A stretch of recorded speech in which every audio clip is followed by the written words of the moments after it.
ఒకటి టెంపుల్ మనకి జపాలిలో ఉన్నటువంటి హనుమాన్ టెంపుల్ అండి. టెంపుల్ అయితే చాలా బాగుంటుంది.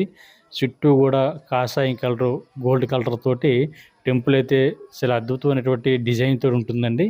తర్వాత ఈ చుట్టూ కూడా అడవుల మధ్యలో మనకి టెంపుల్ అయితే మనకి ఇక్కడ కనిపించడం, చాలామంది శ్రీవారి భక్తులు ప్రతి ఒక్కరు కూడా ఇక్కడ ఉన్నటువంటి హనుమాన్ టెంపుల్ అయితే దర్శించుకుంటూ ఉంటారండి.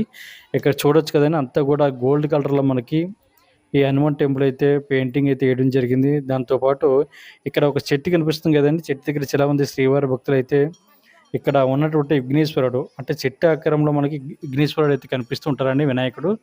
ఇక్కడ ఉన్నటువంటి వినాయకుడిని అందరూ కూడా దర్శించుకుంటూ ఉంటారు. దాంతోపాటు ఇక్కడ స్వామివారి కాయిన్స్, రూపాయి కాయిన్ కానీ ఇటువంటి కాయిన్స్ అన్నీ కూడా దానికి పెడుతూ ఉంటారండి.